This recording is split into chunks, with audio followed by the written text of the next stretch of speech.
Buenos días. Sean bienvenidos a este seminario institucional del día 20 de noviembre del 2024. El día de hoy nos acompaña la historiadora Kenia Cornejo Márquez. Ella es egresada de la licenciatura en Historia de la Universidad de Guadalajara. Ha participado como ponente en diversos congresos y coloquios nacionales. En 2017, con motivo del centenario del natalicio de Juan Rulfo, obtuvo una beca de la Secretaría de Cultura del Estado de Jalisco, que años después dio como resultado la publicación de la historia según Juan Rulfo. Una de sus últimas publicaciones, en coautoría con Esther Rodríguez Santana, apareció en la revista Letras Históricas de la Universidad de Guadalajara con el título El regreso del cometa Halley, la popularización de la astronomía en el imparcial México, 1910. De 2018 a la fecha, se desempeñó como auxiliar de investigación de la doctora Angélica Peregrina en el Colegio de Jalisco y como apoyo técnico en la revista Estudios Jaliscienses. Actualmente es alumna de la maestría en Estudios Sociales y Humanos del Colegio de Jalisco, donde realiza una investigación titulada Presagios del fin del mundo, catástrofe, ciencia y controversia en la prensa mexicana, 1875-1910. El día de hoy nos impartirá la charla titulada La sismología y la vulcanología en la historia, los trabajos de José María Arriola y Severo Díaz Galindo, 1892-1912. Adelante. Muchas gracias. Pues buenas tardes. Quisiera comenzar agradeciendo al doctor Ramón Zúñiga, al doctor Gerardo Suárez y al doctor Pierre Lacan por la invitación que me extendieron para participar tanto en este seminario como en un emocionante futuro proyecto de investigación, y también, claro, a los organizadores de este seminario. Pues como les han mencionado, el día de hoy vamos a hablar de dos personajes, de dos científicos jaliscienses, que son José María Arriola y Severo Díaz Galindo. El contenido de la charla es breve. Voy a comenzar hablándoles un poco de quiénes fueron estos personajes, cuál es la propuesta de mi investigación, que este es un proyecto pues extenso porque es la investigación que realicé para obtener el grado en Historia. Y bueno, fue un reto interesante tratar de comprimir toda esta información para platicarles el día de hoy, sobre todo de cuáles fueron los principales resultados que se obtuvieron. También voy a hacer un breve recorrido por la sismología y la vulcanología a finales del siglo XIX y principios del XX. Después, quizás la parte más interesante de toda esta charla, que es hablar de los trabajos de Arriola, de su producción científica y de Díaz también. Y finalmente con un estudio de caso sobre los temblores de 1912 en Guadalajara. Seguramente, como me comentaba César, ¿verdad? Les suena el apellido Arriola por un famoso escritor jalisciense que es Juan José Arriola. José María Arriola es su tío y él era sacerdote a finales del siglo XIX. Nació en 1870 en Zapotlán el Grande, Jalisco, y murió el 28 de noviembre de 1961 a los 91 años de edad. Y por el otro lado, Severo Díaz Galindo nació en Sayula el 8 de noviembre de 1876 y murió el 14 de septiembre de 1956. Ambos en Guadalajara. Severo Díaz Galindo murió a los 80 años, entonces son hombres con una longevidad pues bastante grande. Y esta investigación, lo que más me interesaba, porque ya hay estudios biográficos que se han ocupado de recuperar pues toda la trayectoria de la vida de estos personajes, dado que eran científicos, pero eran sacerdotes también y se dedicaron a muchas otras cosas. Por ejemplo, José María Arreola también fue arqueólogo y antropólogo, trabajó en importantes trabajos en la Ciudad de México con Manuel Gamio, incluso con Franz Boas. Y por el otro lado, Severo Díaz Galindo, que también se especializó en temas de meteorología y es bastante recordado en Guadalajara por ello. Hay incluso algunas leyendas alrededor de su figura que incluso dicen que si a Severo Díaz se le veía con su paraguas, pues era innegable que ese día iba a llover. Entonces, el enfoque de esta investigación, por un lado, es una biografía intelectual y solamente me interesaba recuperar las aportaciones que ellos hicieron en estos campos de la vulcanología y la sismología. Pero también es una tesis desde la historia social de la ciencia. Aquí me gustaría hacer quizás una pequeña aclaración de que la historia de la ciencia pues se ha abordado de diferentes maneras a lo largo del tiempo, ¿no? Hay investigaciones desde el siglo XIX que tratan de trazar el desarrollo de ciertas disciplinas, por ejemplo, de la astronomía, de las matemáticas, y son investigaciones que primero realizan científicos, porque son los que se interesan en su campo. Pero ya para el siglo XX, pues hay historiadores, ya hay un acercamiento más desde las ciencias sociales, que se interesan por trazar la evolución de la ciencia, pero desde una perspectiva pues más sociológica o más social. Teóricamente, mi investigación se fundamenta en la propuesta de Thomas Kuhn en la estructura de las revoluciones científicas. Este es un texto clásico para la historia de la ciencia, se publicó en los 60s y claro que ha sido pues ya varias veces debatido, sobre todo porque Kuhn plantea una propuesta muy interesante, cíclica, de cómo el conocimiento científico va cambiando. Esto se contrapone con las ideas de que el conocimiento científico es lineal, de que es progresivo. Y Kuhn lo que propone es que realmente la ciencia se desarrolla a partir como de diferentes, vamos a ponerle como pasos. Por ejemplo, inicia explicando que en una época dada tenemos un paradigma, es decir, un cuerpo de conocimientos que son aceptados por una comunidad científica. La comunidad científica se dedica a hacer ciencia normal, que es otro de los conceptos claves para la investigación, porque la ciencia normal es este quehacer que hacen los científicos ajustándose a los paradigmas establecidos, ¿no? No están tratando de refutar lo que se sabe, sino de confirmar el paradigma.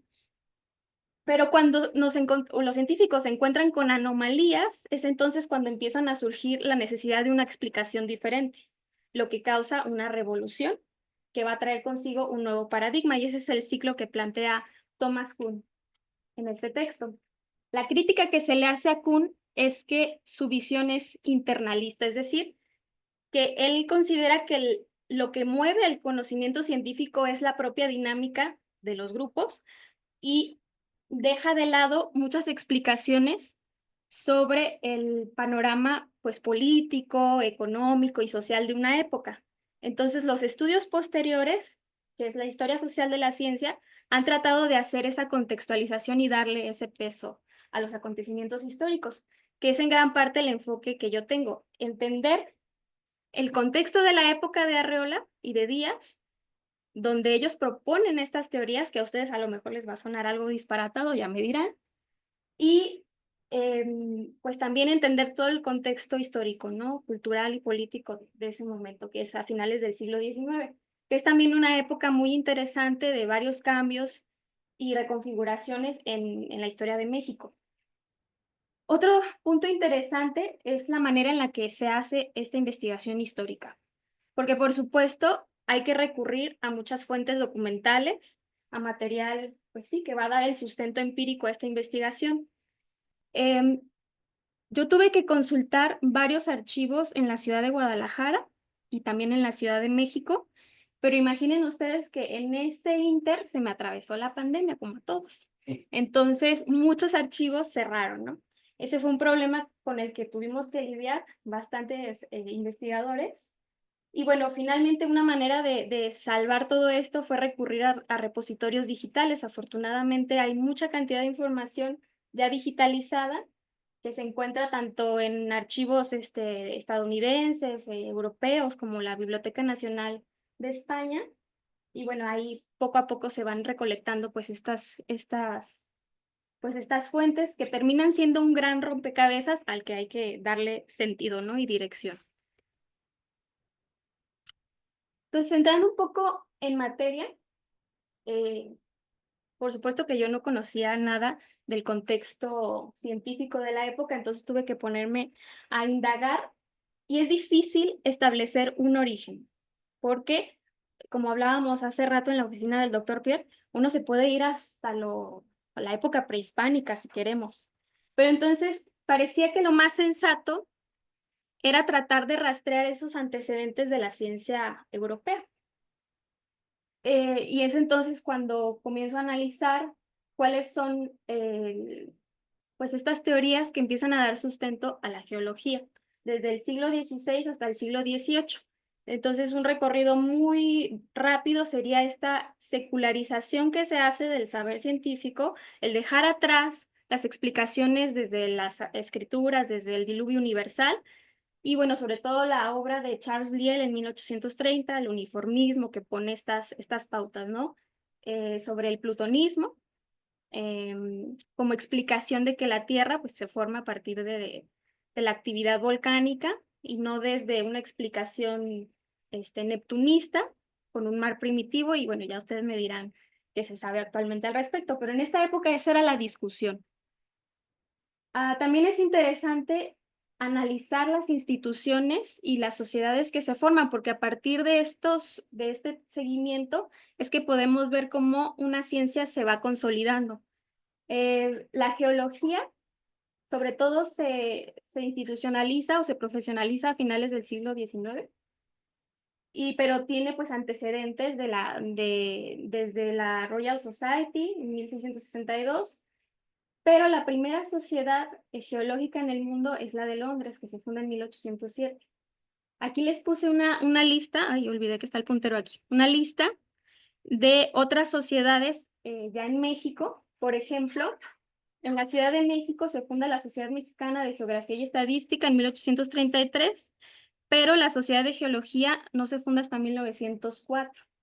Entonces, el siglo XIX también es muy interesante de ver por todas estas, porque responde a todos estos problemas, sobre todo políticos, por los que está atravesando México, ¿no? El formarse como una nación independiente, el establecer un gobierno fuerte que pueda dar impulso económico, sobre todo, a la actividad científica. Y bueno, también es importante llevar todo esto a un nivel más local. En Guadalajara también hay sociedades científicas como la Junta Auxiliar de la Sociedad Mexicana de Geografía y Estadística y la Sociedad de Ingenieros de Jalisco. Por ese lado están las sociedades científicas. Pero también tenemos institutos de educación superior. Por ejemplo, en Europa, el primero en dedicarse a estos temas es la Academia de Minas de Freiberg.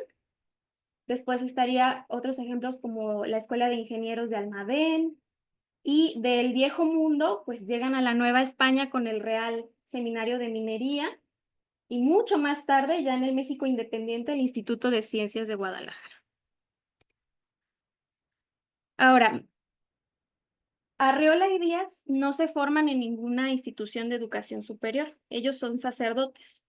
Y los seminarios son una manera en la que, sobre todo en medios rurales, en las que la población tiene la posibilidad de instruirse, porque no es hasta el Porfiriato que comienza a haber un plan educativo un poco más sólido, que después va a despegar después de la época revolucionaria. Entonces, imaginen ustedes, el analfabetismo en México alcanzaba hasta el 80% de la población. Entonces, muy pocos tenían la posibilidad de ir a una escuela primaria, mucho menos a una institución de educación superior.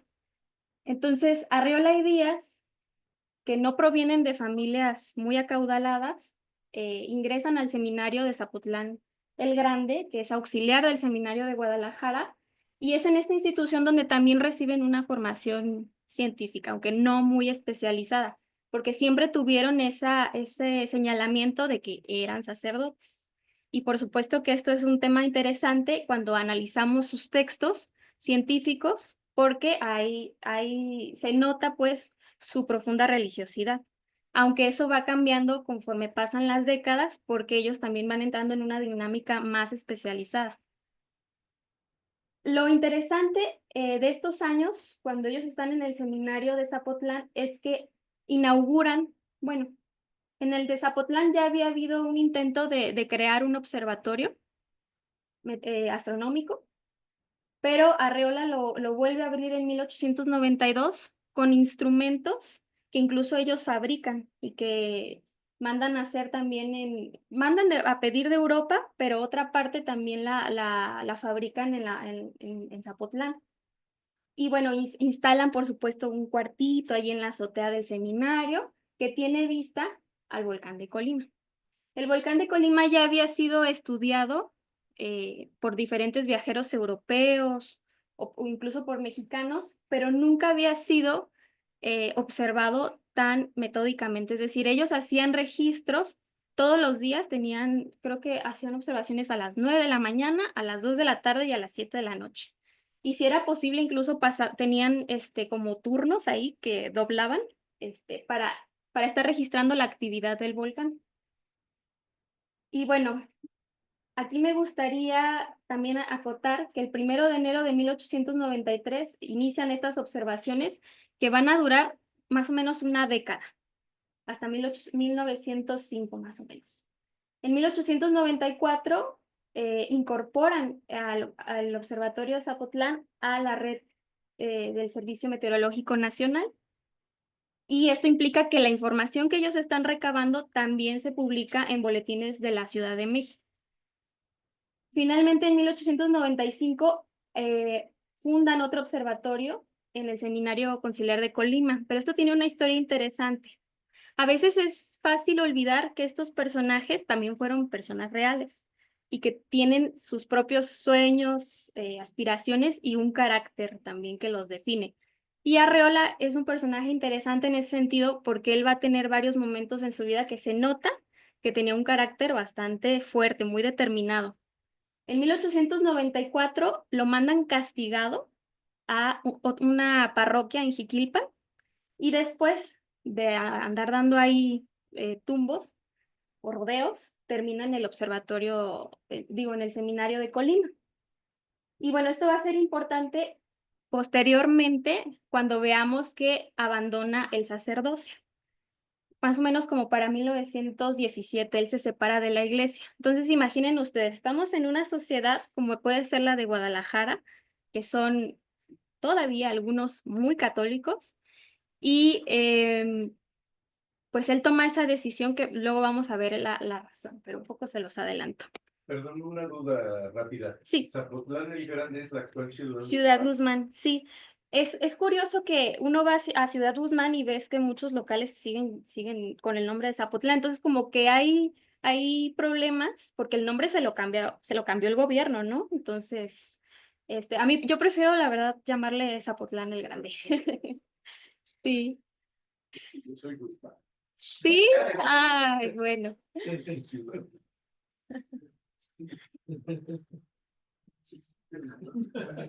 Respecto a los trabajos que ellos realizaban en los observatorios, los datos que les digo que registraban, pues hay resultados que ellos van publicando, ¿no? A lo largo de las décadas. Por ejemplo, Arreola publica un catálogo donde él recupera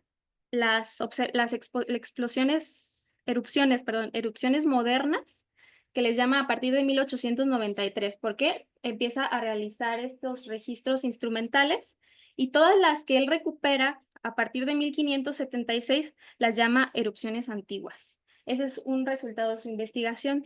También Severo Díaz va a publicar un catálogo con todas esas observaciones que ellos hicieron, y lo interesante es ver que tuvieron que desarrollar pues su propia metodología, ¿no? Porque era algo que no estaba establecido en la época. Entonces, ¿cómo lo hicieron? Pues van clasificando los tipos de emisión, y por ejemplo, este es un extracto de un texto de Díaz, se llama Las manchas solares y su relación con el vulcanismo. Entonces él dice: las emisiones eruptivas eran clasificadas en pequeñas, regulares, medianas y grandes, según su tamaño relativo, haciéndolas caer en escala numérica. A las pequeñas les atribuíamos la cifra 1, a las regulares 3 y 5 a las medianas, 8 a las grandes, reservando 10 para las máximas, como las últimas del año pasado en el periodo de gigantes erupciones.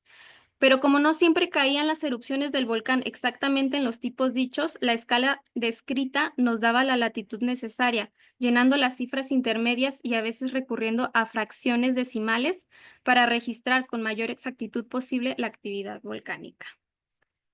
Y bueno, un poco a mí me parece que ellos tratan de igualar esta explicación con otras maneras de medición que ya se estaban estableciendo en la época, como la escala de Mercalli para los sismos. Y entonces ellos tratan de también darle este rigor metodológico a sus observaciones. ¿Ver? Esto es un análisis interesante porque la manera en la que tenían de ver los cambios del volcán, ya lo vimos, por ejemplo, en la diapositiva anterior con las fotografías que hacían a la erupción, pero también Arreola se dedicaba, por ejemplo, a hacer dibujos del cono. Y esta es, por ejemplo, una comparación de un dibujo realizado en diciembre de 1902 con uno realizado el 2 de marzo de 1903, donde después de una erupción en ese año de 1903 vemos que el cono cambió completamente su forma. Para 1902, 1903, Arreola y Díaz se van de Ciudad Guzmán para Guadalajara. Entonces, los observatorios que dejaron atrás ya están encargados de otros ayudantes que ellos tuvieron, que son Aniceto Castellanos y Gabriel Castellanos. Entonces, de alguna forma, esas observaciones continuaron realizándose en esos años, pero cuando ellos llegan al seminario de Guadalajara, que es este de acá, este edificio muy bonito que actualmente alberga la Secretaría de Cultura de Jalisco, en la azotea nuevamente, ¿no? Como siempre, los envían a construir este abrigo termométrico y el observatorio astronómico. Entonces aquí lo que se dedican a hacer es recuperar sobre todo datos meteorológicos. Ya no, luego se va a ver cómo van relacionando esto con la teoría que plantean sobre la explicación de los sismos y las erupciones volcánicas. Entonces, al igual que nosotros actualmente, pues Arriola y Díaz no tenían que ganarse su SNI, pero sí tenían que participar en ciertos congresos, ¿no? Difundir sus trabajos. Y los tenemos, por ejemplo, Arreola Arreola es aquí muy joven, tenía como 20 años, 22 años, participando en el primer Congreso Meteorológico Nacional que se hizo en la Ciudad de México.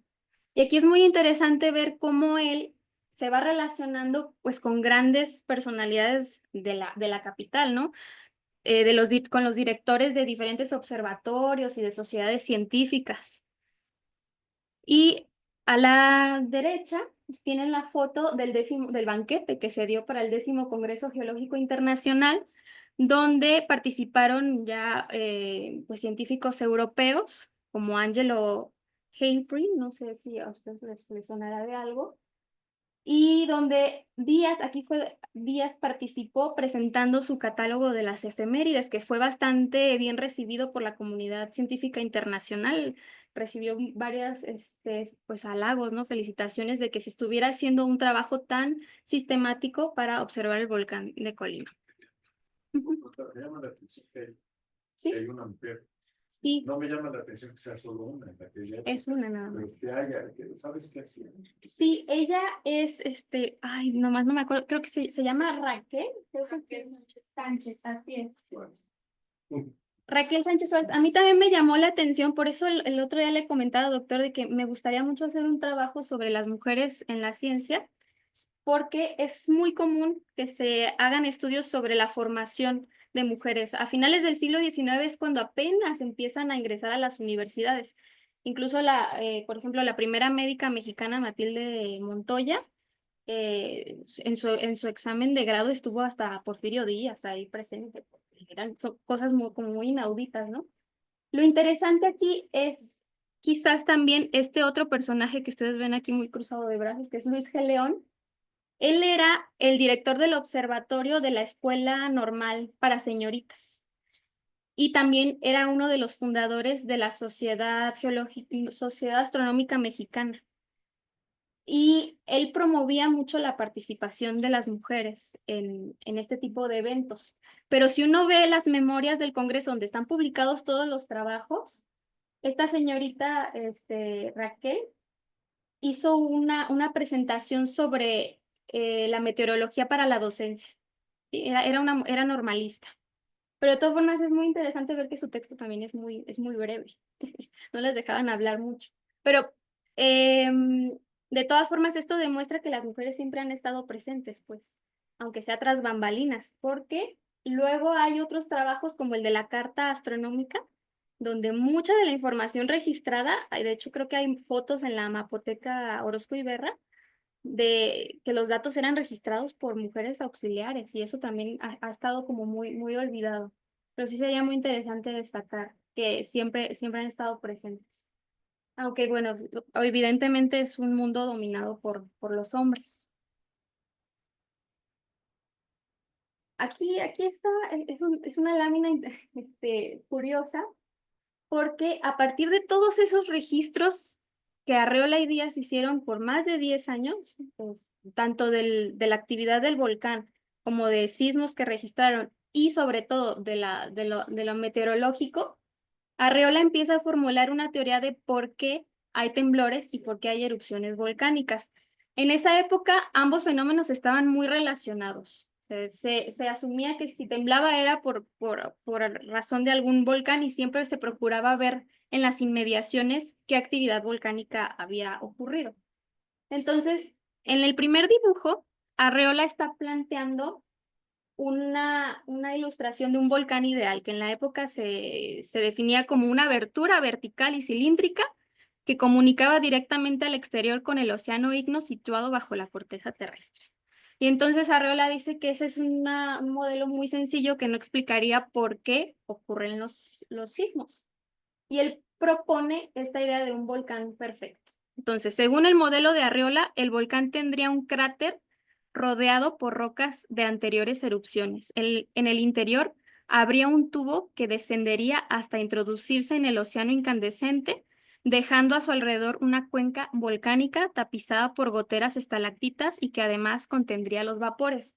Los vapores son, respondiendo a esta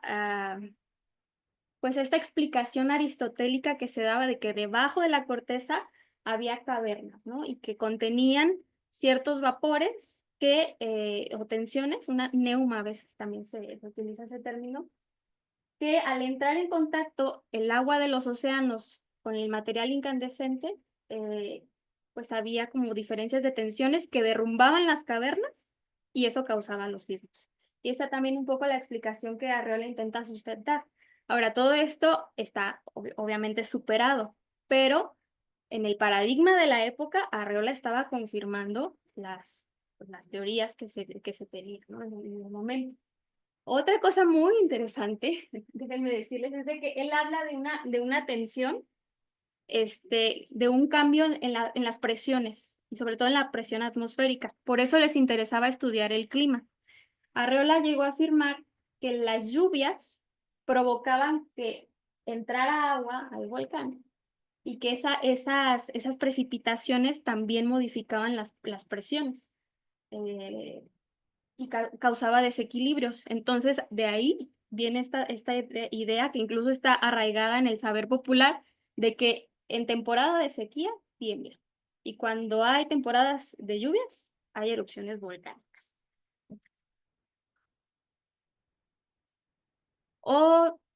Esta es una lámina que se recuperó de los fondos especiales de Severo Díaz Galindo. Lo que él registraba aquí eran las manchas solares. Y en esta época también había una relación de este tipo de fenómenos astronómicos para explicar la actividad tanto, por ejemplo, de auroras boreales en la Tierra, pero luego Severo Díaz trata de vincular esta explicación con cambios climáticos, o sea, el hecho de que haya tormentas solares promueven las lluvias, que está directamente relacionado con la actividad sísmica y volcánica del planeta. Incluso vemos que en este tipo de láminas, él empieza a pegar estas noticias de temblores, como para ir confirmando su teoría. Bueno, ya casi para terminar, vamos a hablar de un caso muy interesante de los temblores de 1902 en Guadalajara. Vamos a imaginar, Guadalajara es una ciudad quizás la segunda o tercera más importante del país en este momento, como todavía. Y No es una población muy grande, son alrededor de, ay, ¿cuántos habitantes? Como 120,000 más o menos en ese momento, 120,000 habitantes. No hay edificios muy altos, tenemos pues, para 1912 la revolución todavía no había llegado a Guadalajara, sino hasta 1914, entonces hay una vida relativamente tranquila. Lo que pasa es que el 8 de mayo de ese año empieza un enjambre sísmico. Entonces les tiembla a los tapatíos a las 6:36 de la mañana, unos todavía estaban dormidos, otros ya iban al trabajo, y empieza a generar cierta alarma entre la población porque los temblores se repiten hasta 14 veces ese día. Y lejos de lo que ellos creían, el enjambre sísmico duró varios meses, como hasta septiembre u octubre. Ahora, ¿qué empieza a suceder? Desde el día en que comenzaron los temblores, la gente empieza a salir de sus casas y a acampar en lugares públicos. Por ejemplo, esta es una fotografía del Jardín de Escobedo, que estaba justo frente a la penitenciaría de Escobedo, actualmente es el Parque de la Revolución. Y pues la gente empieza a ocupar estos espacios porque hay bastante miedo de que sus casas se derrumben y demás, ¿no? Por la noche del miércoles, lo que ya les comentaba, empiezan a ocupar los jardines improvisados. Y entonces, bueno, la prensa se empieza a aprovechar de esta situación, por ejemplo, no tema los temblores, compre usted una tienda de campaña y échese a dormir sin temor a la desgracia. Los tenemos de todos tamaños a precios módicos. O tiembla en todas partes, menos en los tranvías, haga usted la prueba y se convencerá, 6 centavos cada circuito. Y luego empiezan a surgir personajes así como muy curiosos. Por ejemplo, Agapito Centeno es un vecino del barrio de Analco. Y por ahí resulta que Agapito Centeno es muy bueno para predecir el clima. Los vecinos lo consultan, oiga, va a llover hoy, puedo tender la ropa en el patio. Y ya él confirmaba, ¿no? Viendo las nubes, viendo si va a hacer mucho calor, ya les decía. Y él empezó a predecir los sismos de ese entonces, ¿no? Entonces, incluso la Gaceta de Guadalajara, que era quizás el diario más con mayor circulación en la ciudad, pues fue a entrevistarlo y le preguntaron, oiga, don Agapito, ¿y por qué tiembla? Ay, pues porque Dios quiere, no hay otro remedio, porque hace calor, también luego hace ese tipo de aclaraciones, ¿no? Y bueno, todo este revuelo entre la gente lleva al gobierno de Alberto Robles Gil, que también es un personaje interesante porque Alberto Robles Gil, a diferencia de sus antecesores y sucesores, era ingeniero militar. Había estudiado en el Colegio Militar de la Ciudad de México, entonces se rodeó de un grupo de ingenieros de la ciudad y también se contactó con los del Instituto Geológico para traer una comisión que explicara al público a qué se debían los temblores y que calmara un poco ese miedo que se estaba generando, además de que pues los geólogos estaban bastante interesados en el fenómeno. Alberto Robles Gil es el gobernador. Es el gobernador en ese momento de Guadalajara, sí. Entonces, por un lado tenemos lo que hizo la comisión del Instituto Geológico, que llega a Guadalajara el 15 de mayo de 1912, y bueno, aparte tenían dos propósitos. Uno, determinar cuál era la causa de los sismos, pero también el instalar una estación sismológica que iba a pertenecer a la Red Sismológica Nacional. Esto es lo que queda de la estación actualmente. Ya es una casa abandonada, está como en medio de un estacionamiento frente al Parque San Rafael, que en ese entonces eran las afueras de Guadalajara. Y bueno, con ellos trajeron dos instrumentos, un péndulo horizontal Witchery y un sismógrafo vertical Witcher de 80 kilogramos que instalan aquí. Y más tarde los resultados de esa investigación se van a publicar en Los Temblores de Guadalajara en 1912 con el título hasta 1919, y esto solamente responde a los problemas presupuestales por los que pasó el Instituto Geológico con la Revolución Mexicana. Alberto Robles Gil, les comentaba, organiza una junta de ingenieros que van a recorrer por sectores la ciudad para determinar cuáles son los edificios más peligrosos, ir cerrando, por ejemplo, templos que estuvieran en muy mal estado y con esto buscaban prevenir pues cualquier desgracia, ¿no? Incluso quitan los adornos de las fachadas, los macetones. El clero respondió muy bien en cuanto a seguir las indicaciones del gobierno, pero eso no evitó que hubiera procesiones religiosas, por ejemplo, para la Virgen de Zapopan y me parece también para la Virgen de Guadalupe. Y bueno, ¿qué pasa con Arreola? Un día antes del 22 de julio, es decir, el 21, en la Gaceta de Guadalajara se publica una carta del gobernador Alberto Robles Gil diciendo cuáles habían sido las conclusiones de la comisión del Instituto Geológico y de la Junta de Ingenieros sobre la causa de los sismos. Y bueno, pues lo atribuyen no a la actividad de algún volcán, sino me parece que van a la barranca de Huentitán a analizar las propiedades del suelo y luego están hablando por ahí de algunos movimientos, no propiamente de fallas tectónicas, porque esa es una explicación ya más pues de los años 20, de 1920, como ustedes saben, con la propuesta de Alfred Wegener y la deriva continental, pero sí hay ciertas explicaciones que proponen James D. Dana y Edward Suez sobre la tectónica me parece que era una explicación sobre cómo la corteza terrestre se va comprimiendo y que eso va generando cambios, ¿no? Entonces, lo que pasa es que esto choca con los pronósticos que comienza a hacer José María Arreola en la prensa.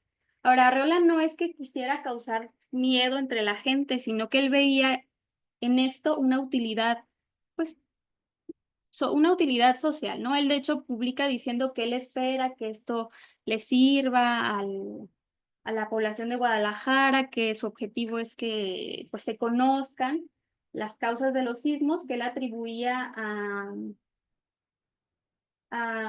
esta, ¿cómo le llamaba? Esta como constricción de la corteza terrestre. Y el problema es que se publica esto no como pronóstico, sino como predicción. Y la gente se vuelve desquiciada. De verdad, empiezan a salir de Guadalajara hasta 30,000 personas. El 25% de la población de la ciudad salió a poblaciones cercanas porque tenían miedo de que la ciudad se destruyera. Arreola también publica un pronóstico rectificado, pero de todas formas, si ustedes pueden ver, no está haciendo una descripción así aterradora de que no, la ciudad de Guadalajara se va a caer la catedral y todos vamos a morir, sino que simplemente publica el día, más o menos cuál es la intensidad que va a tener el sismo y la hora. Y él argumenta que tiene un cálculo con el que está haciendo estos pronósticos. Lo que pasa es que como despierta tanta alarma, pues ya no se atreve a publicarlo, ya no se atreve a decirlo.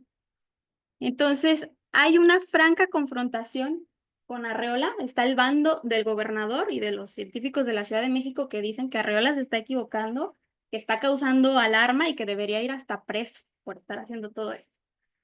Y pues también tenemos el lado de Severo Díaz Galindo, que se quedó como entre la espada y la pared porque trata de defender a Arreola y de que sus intenciones no son pues de acarrear algún tipo de atención innecesaria, ¿no?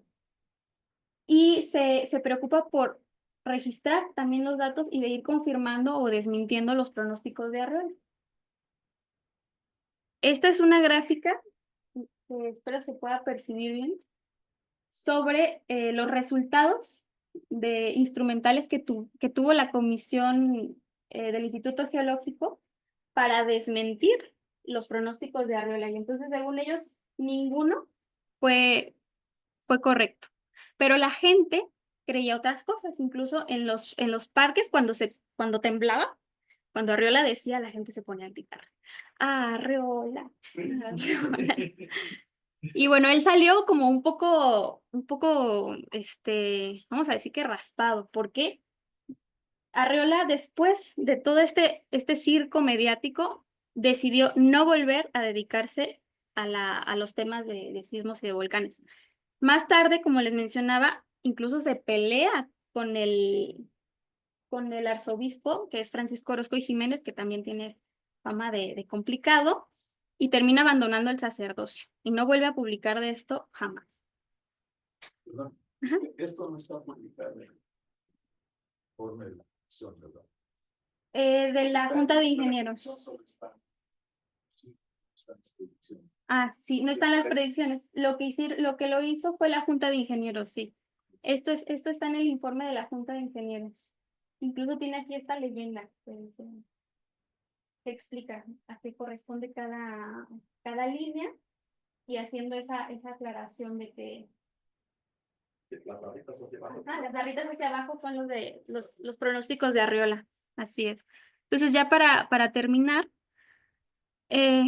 los principales resultados a los que llegué con esta investigación, pues fue, claro, evidenciar que Arriola y Díaz son pioneros en la observación sistemática del volcán de Colima, desde las observaciones que comenzaron en 1893, que desarrollaron una metodología propia para documentar la actividad volcánica y sísmica, que relacionaron los fenómenos geológicos con factores meteorológicos y astronómicos, aunque eso ya esté superado, y difundieron sus teorías en publicaciones científicas y congresos internacionales.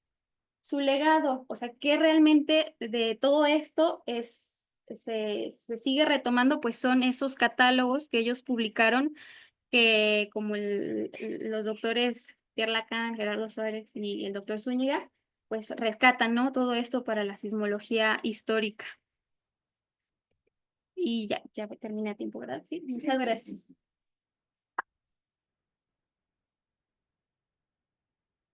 Muchas gracias por tu presentación. Tenemos tiempo para preguntas. Adelante.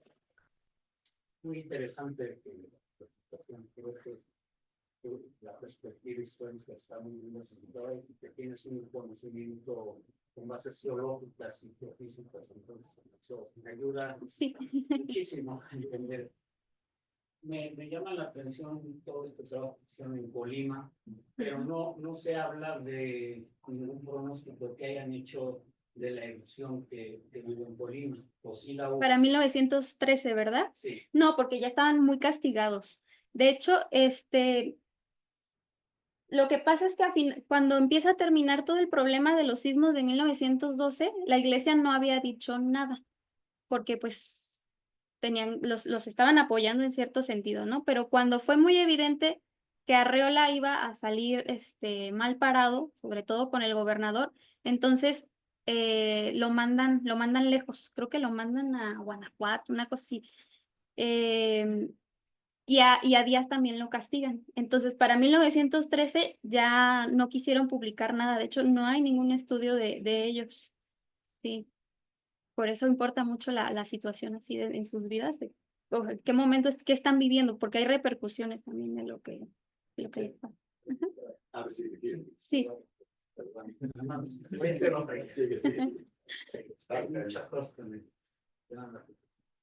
Aquí se ve como que ellos están muy aislados, pero se sabe que hay en esos tiempos numerosos investigadores muy conocidos, como Ezequiel Ordóñez. Ezequiel Ordóñez, sí. Quería saber si hay información de cómo se vinculaban ellos, y trabajaban juntos y llegaron a esta libertad. Sí. Ajá, pero sí, ahí aparece porque estuvo en el Congreso. Sí. Pero ¿se llevaban bien? ¿Hay alguna información de eso? Sí, de hecho, es difícil como tratar de volcar todos los datos o toda la información que encontré, pero sí hay relación entre ellos. Incluso hay una carta que entre Ezequiel Ordóñez y Severo Díaz cuando empiezan los sismos de 1912, porque le pide los datos que él está registrando y Díaz se los manda. Le manda los registros de los sismos. Y sí, nunca publicaron nada en conjunto, pero sí hay relación porque incluso Arriola y Díaz pertenecen a sociedades científicas en la Ciudad de México. Los invitan a la Sociedad Geológica Mexicana, por ejemplo, o a la Sociedad Antonio Alzate también. Entonces sí hay relación, pero curiosamente no publicaban juntos. Durante esa época, incluso posteriormente, hubo una influencia muy fuerte de investigaciones de sacerdotes que se dedicaban a los estudios sismológicos, Sí. que particular a jesuitas. Sí. Entonces, ellos también eran jesuitas. No, yo creo que está usted mencionando ay, del Vesubio, ¿verdad? Ahí- No, son muchos. ¿Son muchos? Estados Unidos, Sí. son varios en España, en Sudamérica. Continuó en Sudamérica continuaron los moros que nosotros conocimos. Eran jesuitas. Eran jesuitas que estaban ahí en Colombia. Sí. Eran los moros de los países. No, Arriola y Díaz no son jesuitas, son parte del clero, pues, regular, ¿verdad? Pues, sí, ¿verdad? O secular, ajá, sí, secular, exacto. Parte del clero secular. Pero sí son como personajes curiosos, incluso en su ciudad, porque a nadie antes que ellos como que no se les había ocurrido hacer las observaciones del volcán. Hay antecedentes, por ejemplo, de Porfirio, ¿cómo se llama? Que son muchos nombres, pero, ¿cómo se llama? Hubo 2 sacerdotes antes que ellos que se interesaron en formar el observatorio, por ejemplo. Incluso después van a conocer a Mariano Bárcenas, que no es sacerdote, pero que es jalisciense, pero no, son ellos los que comienzan con el proyecto ahí. Sí. Otra pregunta. Sobre esta persona que mencionaste, la climatóloga. Entonces, Meteoróloga. más datos. Es que realmente es casi como buscar una aguja en un pajar, porque son nombres que aparecen como de manera muy fortuita. Yo me interesé por buscar en todas esas memorias si había habido más mujeres, y sí está ella y otra mujer, que no recuerdo ahorita el nombre, que participaron en el Congreso. Y también me he interesado por buscar publicaciones que eran solamente para mujeres, porque también había esa distinción, ¿no? Entre publicaciones de revistas femeninas, donde también hay participación en ese sentido, pero sí sería un trabajo muy arduo de búsqueda, porque aparte que no hay muchos estudios previos, pues sí, no son muy visibles, hay que estar ahí buscando en los archivos o en la prensa, por ejemplo. Pero lo que, así en un primer momento, cuando estaba haciendo esta investigación, lo que sí fue muy claro es el papel que tenía Luis G. León, porque incluso la esposa de él, que muy mal de mi parte no recordar sus nombres, porque eso es vital para darles visibilidad, su esposa también trabajaba en la Sociedad Astronómica de México. Y, y pues sí, sería ir rescatando poco a poco estos nombres. Hay también mujeres que luego que son pues aristócratas, ¿no? Que tienen los recursos para solamente, o son viudas también, ya luego no se vuelven a casar, que se dedican a esto porque les interesa, ¿no? Creo que en Guadalajara incluso está otra mujer que es se apellida Refugio de Barragán, y ella en su casa hacía observaciones astronómicas, pero era una viuda acaudalada. Sí. Tengo la impresión que Severo Díaz se distancia de Arreola, porque Severo Díaz inclusive sigue teniendo relación con el servicio sismológico, no es parte, Sí. pero inclusive mucho más tarde, Muñoz Bouvier, en 1919, que publica su libro, lo menciona a Severo Díaz, aunque él mantuvo una credibilidad. Sí. Es una pregunta, no es una afirmación. Sí, yo por eso les mencionaba que hay que recordar que son personas y que tienen un carácter, y Severo Díaz era muy encantador y sabía moverse muy bien, porque incluso cuando trabaja para la Universidad de Guadalajara, en el tiempo en que la universidad era comunista, él llegó a firmar una aclaración: sí, yo soy comunista y soy sacerdote, y con tal de que me sigan dando clases. Durante la Guerra Cristera, el gobernador Zuno incluso le dio un salvoconducto ahí, cuando el Zuno era un comecuras así declarado. Entonces Díaz pues era muy carismático, y era muy, pues pues no sé si calculador, porque pues, finalmente, si lo vemos en retrospectiva, puede parecer así, pero en la situación, cuando Arreola se separa de la iglesia, algunas acusaciones que yo he llegado a ir por ahí, es que Díaz se rajó. porque él también se iba a separar de la iglesia y que al final no lo hizo. Entonces, sí, y en cierta forma, Díaz es el que continúa con todos los trabajos que ellos hacían en cuanto a sismología. Los archivos de la Universidad de Guadalajara, por ahí encontré que habían estado organizando un congreso como por los 40 y Arreola estaba ayudando, pero la cara visible pues sigue siendo Díaz. Pero yo no me atrevería a decir que estaban enemistados. Por ahí a lo mejor, quién sabe, no sé, se dejaron de hablar, pero son cosas que nunca vamos a poder confirmar porque no hay ni cartas, ni diarios, ni declaraciones de ellos. Entonces yo prefiero pensar que, pues que fueron amigos toda su vida y parece que sí, que siguieron trabajando juntos cuando Arreola vuelve a Guadalajara en 1925 para la fundación de la universidad. Entonces... Y Arreola usaba los diarios para sus predicciones. Eran declaraciones a los diarios, no tanto escrito. Ajá, sí, él hizo la declaración al diario, a la Gaceta. Por eso es muy curioso que el gobernador se le adelantara por un día como para así disuadir a la población de que creyera en ello. Le avisaron, por supuesto. Entonces, Arreola hace su publicación en la prensa y se sale de control. Por eso ya nunca publicó el cálculo que él afirmaba que había desarrollado. No lo conocemos. Eso ya se perdió también. Por eso le mencionaba, doctor, de que sí, o sea, en su idea, él estaba sustentando sus pronósticos, no eran predicciones. Y de hecho, Arreola tiene textos donde critica muy duramente a otros personajes que sí se atreven a hacer declaraciones así. En la Ciudad de México hubo un caso muy interesante de un señor que se llamaba Nicolás Zúñiga y Miranda, que era un aristócrata así, hasta con bombín, que se había postulado a la candidatura, a la presidencia, un montón de veces, siempre perdía. Y según él había desarrollado un aparatejo para predecir un sismo, ¿no? Incluso lo publicó en un boletín describiendo cómo la estatua de Carlos III, se iba a destruir y que toda la ciudad. Y entonces hay personajes de ese tipo que se aprovechan pues de la situación, ¿no? Para llamar la atención y Arreola los detestaba. Esa referencia al Zúñiga. Oh, sí, y ahí hasta tengo el textito, ¿eh? Se lo voy a compartir. Sí, es muy divertido. Porque no se cumplió, incluso la gente salió de la Ciudad de México y quedaron, ¿no? Porque no tembló. Para el caso de Arreola, cuando él había dicho, ay, el enjambre sísmico va a terminar tal día con un fuerte temblor, la gente estaba haciendo fiesta en Guadalajara y hicieron una verbena ahí. Los de la los de la Junta de Ingenieros también se quedaron esperando que temblara. No tembló ese día, entonces Arreola quedó también medio muy mal parado porque, bueno, no se cumplió su pronóstico. Una última participación. Ah, sí, doctor.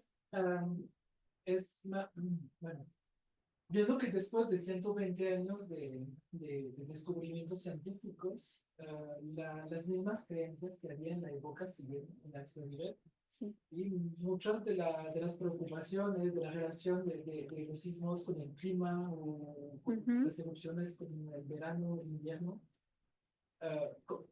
no sé si has pensado en estas cosas. ¿Cómo explicarías que, a pesar de los descubrimientos, a pesar del desarrollo del conocimiento, seguimos con las mismas creencias? No avanzamos con eso. Sí, de hecho, esa misma preocupación es lo que me llevó a proponer mi proyecto de maestría que actualmente estoy desarrollando, que tiene que ver con estas dos tradiciones. Por un lado está la tradición científica, que sobre todo surge con la Ilustración, ¿no? Esta idea de que el conocimiento científico es progresivo y es la respuesta a todas nuestras preguntas. Y hay sobre todo el siglo XIX, hay muchas campañas de divulgación, ¿no? Y de civilizar a la población. Pero por el otro lado pues, esta fuerte tradición, pues, religiosa y supersticiosa que a todos nos aflora en algún momento.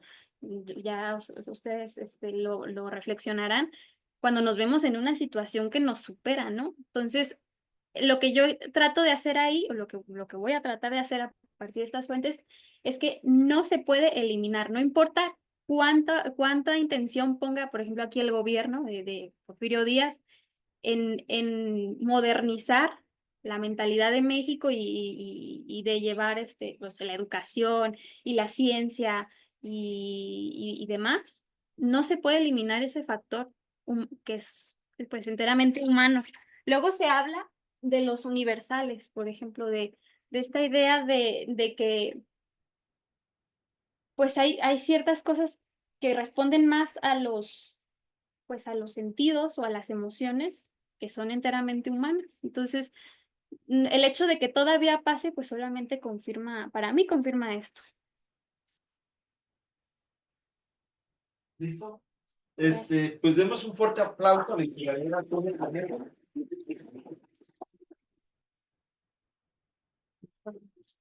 Los esperamos en el siguiente seminario institucional, que es el próximo miércoles. A las 12.